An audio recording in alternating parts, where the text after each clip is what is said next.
everybody, it's Leonetta from the Students Rebuild team. Valerie here as well. Hi everyone.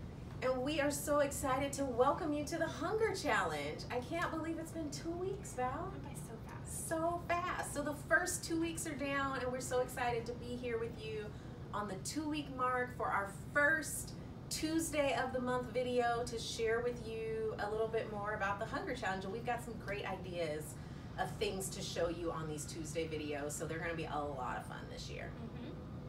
Today, what we were thinking about is, as you all well know, if you've been tracking the Hunger Challenge, you know that our art piece this year is making recipes, which is pretty exciting. We love food. We love talking about how food brings us together and connects us, and so we're really excited about this year. But I know some of you may be wondering, what is an artfully created recipe? What does it mean to have an illustrated recipe? And so Valerie is with us, and Val, can you talk a little bit about what an illustrated recipe actually is and what that means? Yeah, for sure. And so if you go online to the Hunger Challenge, you'll be able to find many great resources, one of which is our Hunger Challenge art guide.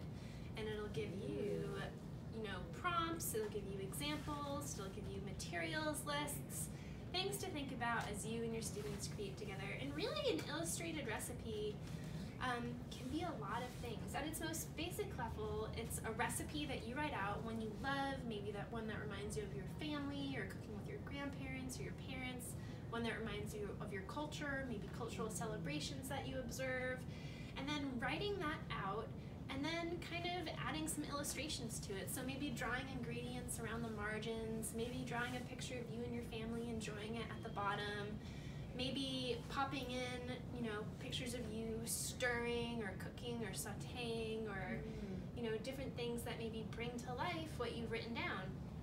We also have another prompt, which is actually not literally depicting a recipe, but doing sort of an illustrated metaphorical recipe. And what we're asking for your recipes for is, how would you write a recipe for solving hunger in your community? Or what would a recipe look like if you were writing a recipe for building kindness and compassion in yourself and others? And so you can think about ways that both visually and with words, you could depict that. We're also inviting lots of creativity like every year. You don't have to keep your recipe on a piece of paper. We've seen recipes coming in on paper mache bowls. We've seen recipes coming in as labels of canned food. You can really think beyond the box about what a recipe can look like. Photography is invited, digital art, clay and ceramics. So it's really up to you how you want to artistically engage in this Hunger Challenge. That's so great, Val. I'm happy that you're clearing this up if there are any questions about that, and definitely referring people to our art making guide, which is so great. I also see here that maybe you've got an example of an illustrated recipe. Do you want to tell us a little bit about that and show it to us? This one, I think maybe when you're little and you're still learning to write letters and you're still learning to write words, it might be hard for maybe our kindergarten teachers and our first grade teachers and our pre-K teachers to think about how they might engage their younger students in this challenge. This was written by our friend Sai, who is in kindergarten, and he wrote a recipe for kindness and sharing.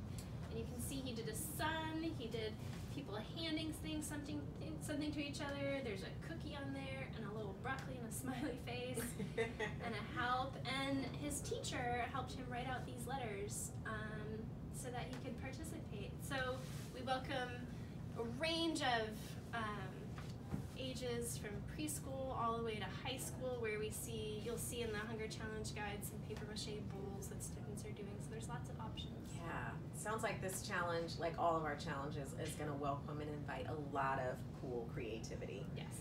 So we're excited to see your art. If you have questions about the art to make, we've got answers for you. So please, you can email us at info@studentsrebuild.org, or you can check out our website. There's so many great resources there, including the art guide that was referenced and many other resources as well. And also, you should know, we have a thriving social media presence. And so if I know you're on social media now, likely viewing this video, but please check out our photos, because as teams send us photos, we're going to be sharing those over social media as well. So check out and be inspired by what other teams are doing online as well. I think think that's it, Val. Anything else?